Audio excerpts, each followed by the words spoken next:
Здравейте с предаването по темата. По темата днес гостуват чудесни музиканти. Музикантите Джеф Скот Сото и Цена Коев са тук. С чудесни новини за феновете на метал рок музиката. Те ще имат концерт на 1 август в клуб Модерен театър. Накратко. Джеф Скот Сото, американски, световно известен музикант, който има силна връзка с Бургас, но той самият ще разкаже след малко каква. Цена Коев, най-известната метал и рок изпълнителка в България, която свири с много световни музиканти. Благодаря и за превода в ефир на Живко Коев, който е тук и ще ни помогне в този разговор. Предлагам първо обаче да започнем с дамата. Цена Коев да представи събитието. Какво ще се случи? Къде, кога и как? Здравейте всички! Много благодаря за поканата. В петък, сега на 1 август, сме организирали този концерт в клуб Модерен театър в Бургас. И това е точно благодарение на това, че Джеф дойде на почивка в България. Между другото, той въобще искаше просто да си почине и да не пее, но така се случи, че просто за негово нещастие познава нас и ние го накарахме общо взето. И за щастие на бургазли и гостите на града. Да, точно така. Групата ще бъде моята група, музикантите, които участват. Това са Ник Николаев на барабани, който свири още с Стенли, с CV. Леонардо Поркедо от Италия идва специално от Рим за този концерт. На китара, с него се познаваме от Vivaldi Metal Project. Антон Пиперов на бас, той свири с Ахат, Калибърти и много други групи. И най-новото ни попълнение е Любомир Цветанов на клавир от Варна, който всъщност дойде на мястото на Маестро Мистерия, защото Маестро Мистерия беше откраднат от Брус Дикенсън. И така ние сме с Любомир, който между другото е страхотен клавирист. Това са музикантите. Ще направим доста дълго шоу, поне 2 часа ще бъде. Очаквайте да е епично.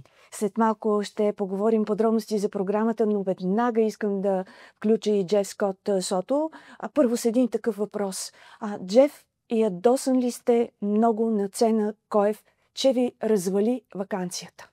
The first question for you is, are you angry at Цена for ruining your vacation in the Burgas?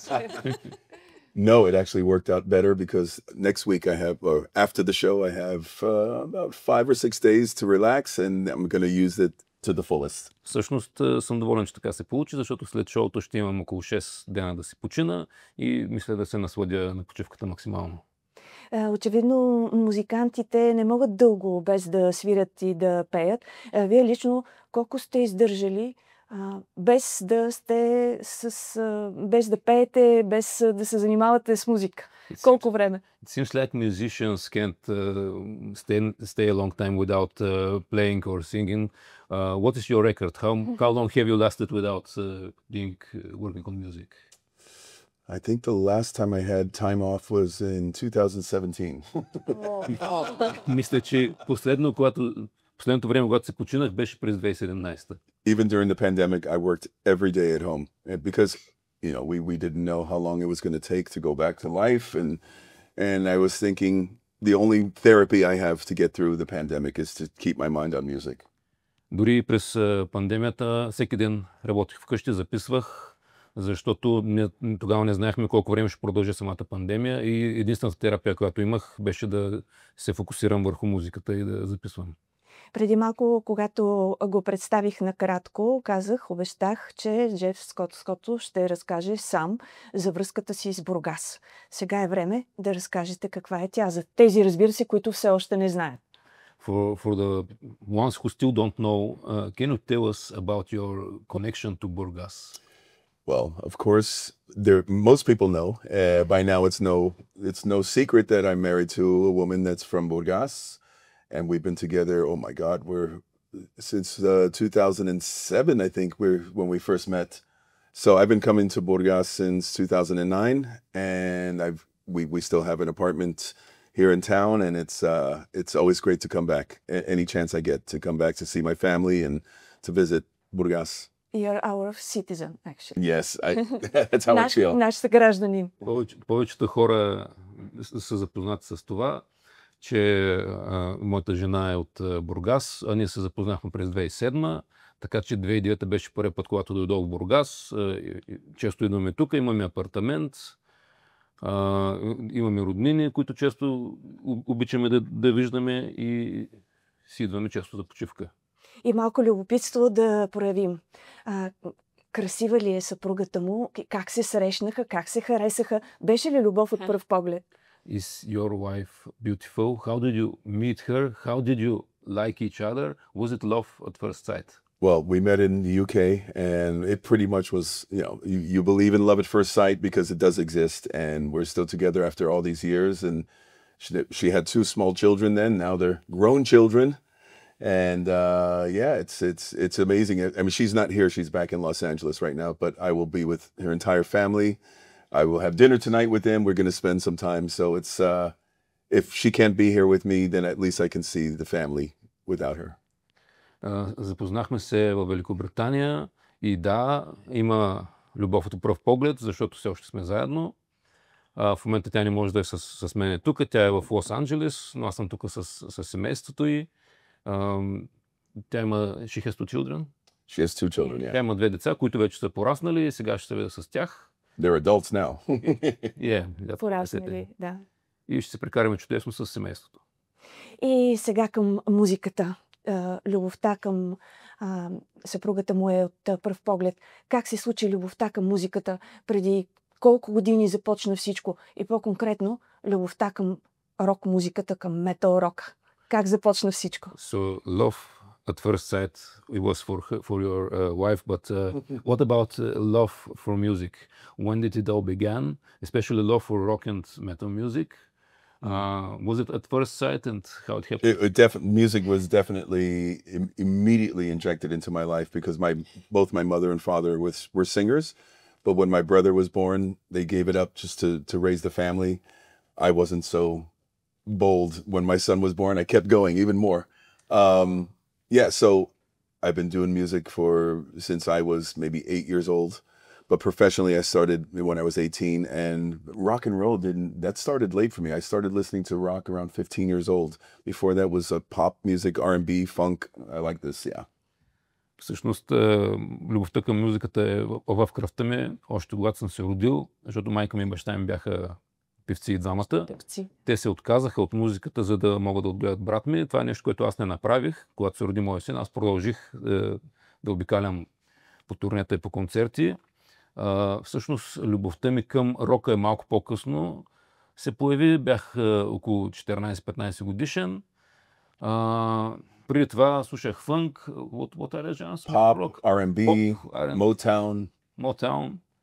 Just good music. Yes. Просто добра музика. There's only 2 kinds of music. Bad music and good music.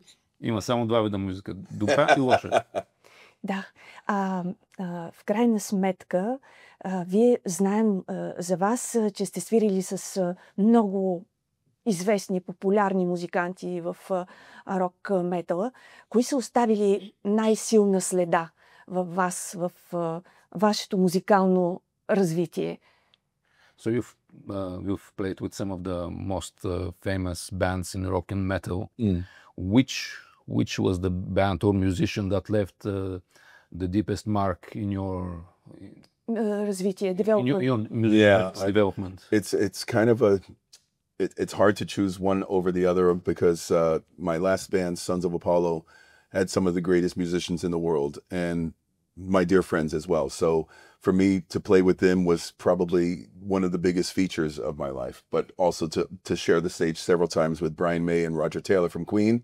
Wow. It's kind of hard to choose which one is bigger. Трудно е да се спря точно на един човек или на едно изживяване, защото, например, последната група, в която свирях, Sons of Apollo, включваше някои от най-добрите музиканти в света и да бъда с тях на сцена беше невероятно изживяване на мечта сбъдната. Но пък от друга страна съм излизал на живо с Брайан Мей and who? Roger Taylor? Роджер Тейлор. And who? The drummer from Queen. Okay. Yeah, Freddie Mercury. Who? Лека закачка, да? И съм излизал на сцена с Брайан Мейнер и Роджер Тейлор, който също беше едно невероятно изживяване. Наистина невероятни са тези срещи, този път в музиката. Иска ми се обаче нещо любопитно прочетох за срещата ви с кралицата.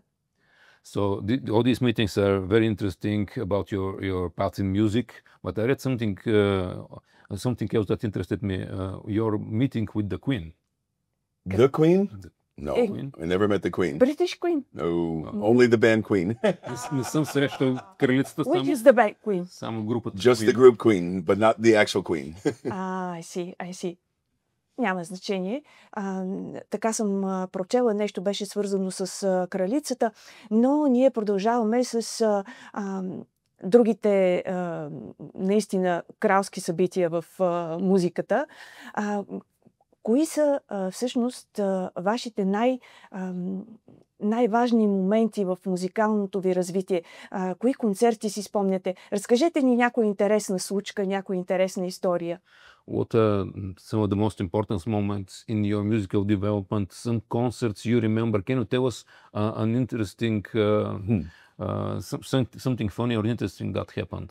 When I was singing for the band Journey in 2006, we were doing a co-headline show, a tour with Def Leppard. And I was so excited to play in Los Angeles because my family would be there. All my friends from school, everybody was coming to the show at the Hollywood Bowl. For me, as a child, it was a dream to play at the Hollywood Bowl.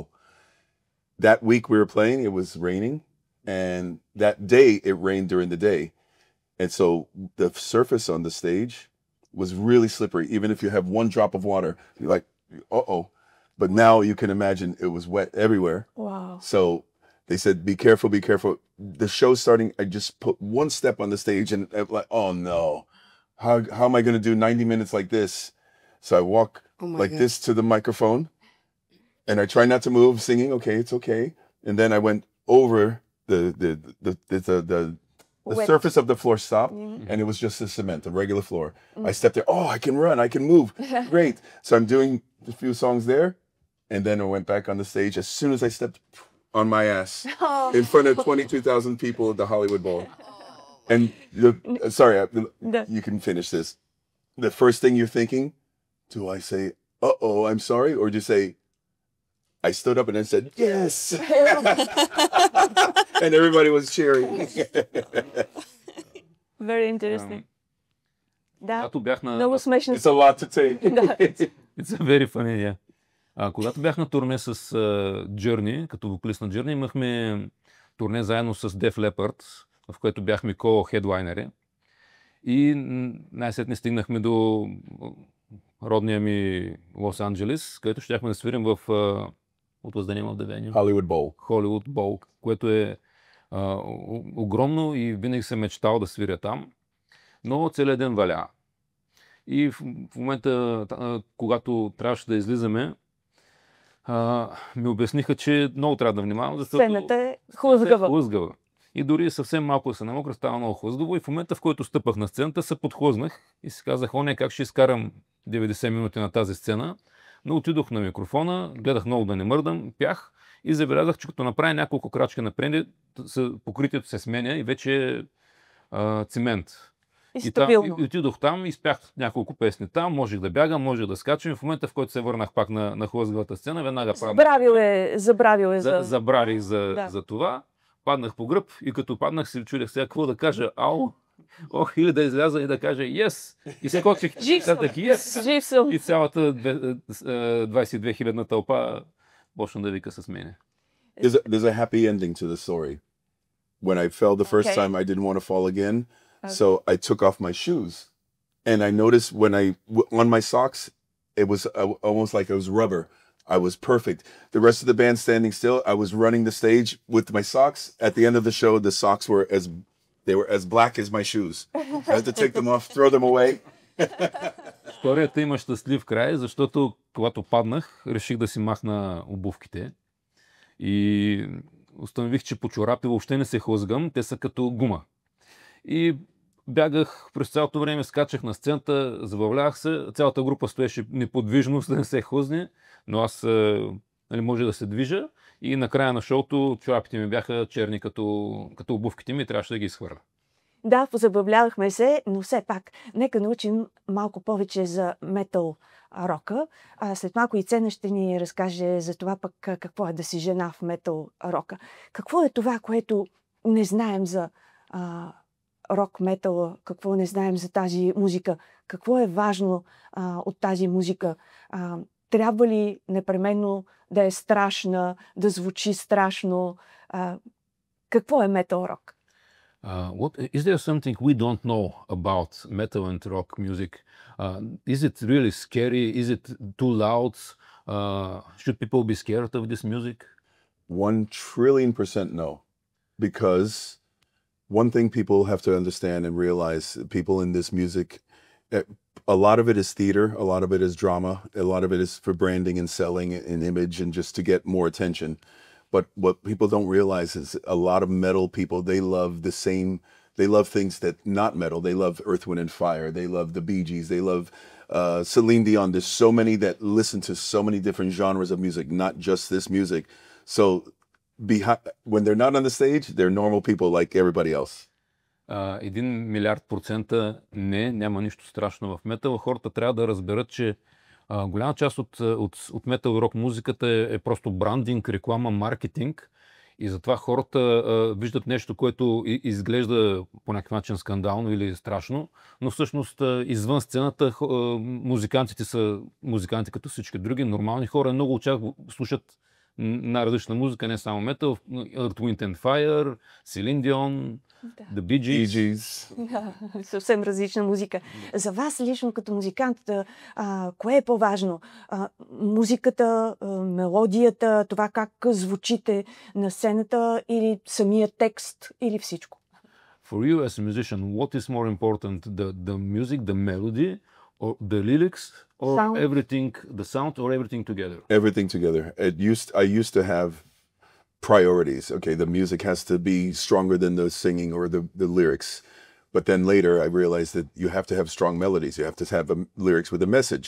If every song is I want to party, I want to drink all night and have sex, but it gets boring. So you have to start relying on messages and things that are a little more interesting for people to read and to be a part of it, instead of everything party, rock and roll, party. So всичко е важно. Преди имах приоритети. Смятах, че музиката е по-важна от вокалната мелодия или от текста на песента, но по-късно, нали, с годините осъзнах, че всъщност много е важна и самата вокална мелодия, пък самото послание на текста също е от голяма важност. Не може всяка една песен да бъде за това, че как ще го понясваме до вечера.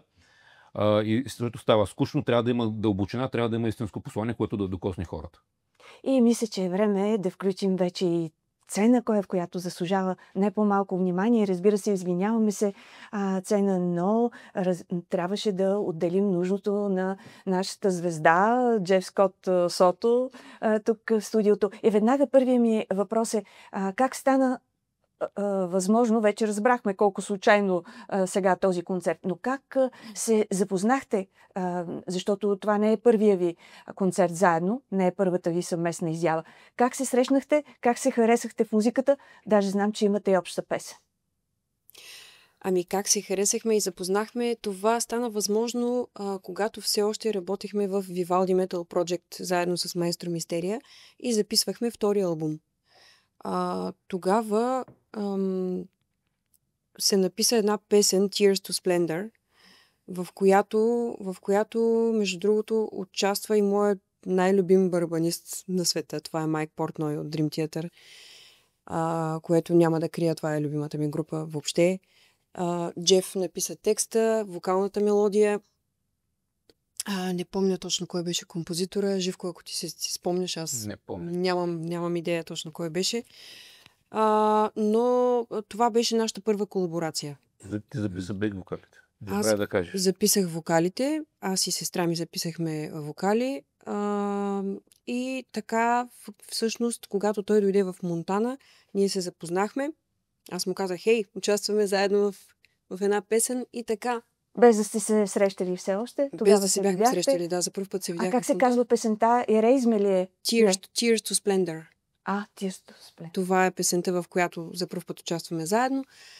След това вече Живко създаде песента Erasme. Да. И поканихме Джеф за мъжките вокали. Като трябва да, също да уточним, песента издадохме едва сега, въпреки че я записахме по-отдавна, но имахме възможност да издадем на Коледа и тя стигна първо място в класацията на Зирок. Което е страхотно. Поздравявам ви за това. Как се случи? Как се получи магията? Защо е толкова добра тази песен? Така с усещането на музикант. Според мен е добра, защото композиторът е добър. Композиторът в момента е в ролята на преводач. Живко Коев. Нека да го представим, и в истинската му светлина. Също музикант, композитор, автор на музиката. На музиката и на текста. Песен. И на текста, да. Също и на други песни, в които колаборираме заедно. И тази песен е много интересна, наистина, защото той я сънува.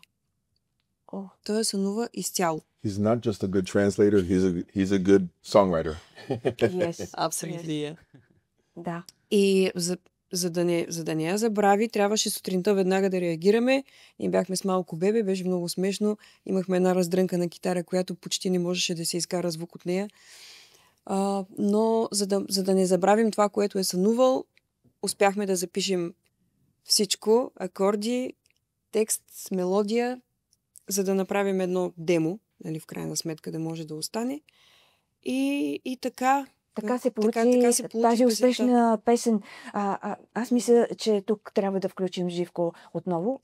Не в ролята му на преводач, както отбеляза и Джеф Скот Сото. Той не е само добър преводач, ами е добър текстописец. Всъщност не текстописец, а музикант, добър композитор. И да попитам, така ли сънувате всичките си песни? Съвсем не. Но всъщност често сънувам песни.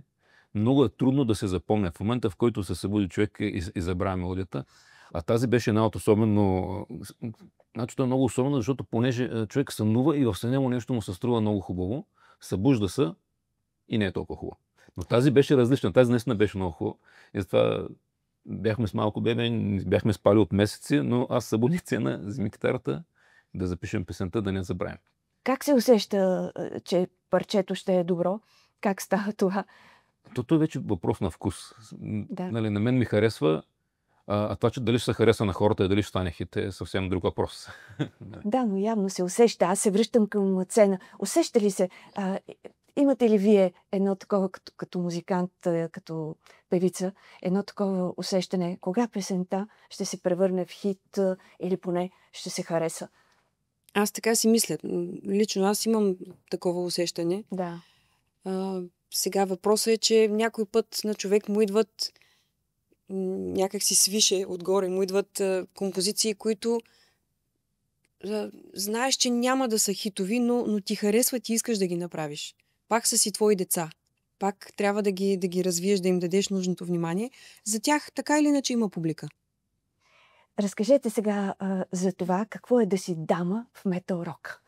Не са често, макар че знаем големи световни певици, които се изявяват и в този жанр, но той като че ли се приема повече за мъжки. Да си дама в рок и метал музиката е доста интересно. Да, предизвикателство. Предизвикателство беше като бях тинейджър. Да. Защото аз отдавна съм по рок групите, отдавна съм дето се вика репетиционни гаражи. Моите родители се притесняваха много на времето. Се чудиха какво толкова правим. Мамо, тате, свирим, правим музика. Да. Това беше трудно да се обясни, когато... трудно е да го обясниш, когато детето ти е на 14-15 и е затворено с часове в гараж с още 5 потни метала с дълги коси, страшни, с вериги и така нататък. Да. Защото те изглеждат така. Но всъщност те са много интелигентни хора. Повечето хора, които се занимават с рок и метал, са много по-интелигентни и по-дълбоки. Това са хора, с които човек може да води философски разговор в продължение на часове. И това са хора с достоинство, мъжете в рока и в метала, повечето са хора наистина, които имат запазени рицарски качества в себе си. Доблест, благородство. Тези качества горе-долу са поизчезнали в света, по принцип. Нещо запазено от рицарите. От рицарите, да, някакси това е запазено. Дали е свързано с дългата коса, дали е свързано с костюмите, с самата музика, с всичко, което по принцип, с посланията, които се нали, създават в тази музика, но да си дама в тази среда е наистина чест. По принцип, нали, беше трудно в началото да може да станеш част от компанията и да не те вземат постоянно за мезе, нали, като единствен член на слабия в кавички пол, слаб казвам в кавички, защото за мен жените сме силния пол, но това е една друга тема. Това е малко като жените в армията. Малко като жените в армията. И в метал рока така трябва да се доказвате. Да, в течение на годините развиваш абсолютно просташко чувство за хумор, което тотално ти помага. Мъжко, да. Абсолютно ти помага в живота. Сменяш си мирогледа, не се вземаш толкова много на сериозно. Общо взето си всичко друго, но не е кифла. Да. Ако мога така да го... Но все пак аз като жена да ви кажа, че си оставате една красива жена. И няма нищо мъжко в една изпълнителка на метал-рок музика. Тя успява да запази наистина присъствието, усещането за жена, като оня голям филм. Кажете сега за музиката. Разбрахме, че още от съвсем малка започвате. Каква е музиката, която обичате и свирите сега? Кое е най-важното за вас в метал музиката? Преди малко чухме Джеф. Аз съм също човек с много широки вкусове. Започнала съм с класическа музика, като малка. Бях на 5, когато започнах да свиря на цигулка. След това вече хванах китарата в тинейджърските години, защото то няма как. Нали, бири, китари, то е ясно. И оттам вече започнах с рока. Аз също имах дълъг период, в който слушах поп, джаз. Продължавам да слушам поп и джаз и R&B и много други стилове, които са наистина... Това са стилове, от които аз съм се учила, които продължавам да обичам да слушам и да изпълнявам понякога. Дори в момента правя трибют на Адел. И да... Кога ще го видим? Нямам представа дали ще го видите скоро. Да. Важното е, че работите върху него. Работя върху него, да. Новите проекти. Но това са такива неща, които, както каза Джеф, има два вида музика. Хубава и лоша. Това е. Оттам нататък какъв е стила, няма особено значение за човек, който наистина разбира музиката и я усеща. Аз много съжалявам, Цена, че наистина не можем да поговорим още повече за вас, тъй като наистина предаването ще стане твърде дълго. Да. Но предлагам всички, които искат да разберат повече за метал музиката, да разберат повече за Джеф и за Цена, просто да отидат в Модерен театър на 1 август и да ги видят на място, да ги чуят, да ги усетят. Предполагам, че много от вас вече сте ги гледали. Всъщност вече сте имали концерти в Модерен театър. Да, имахме национално турне април месец. Да. Спечелихме проект по Национален фонд култура. Да. Малко за това какво да очакваме още и от турнето, и от проектите, албум, съвсем накратко. То турнето свърши вече. Да. Албум се надяваме да изкараме скоро, в близките месеци.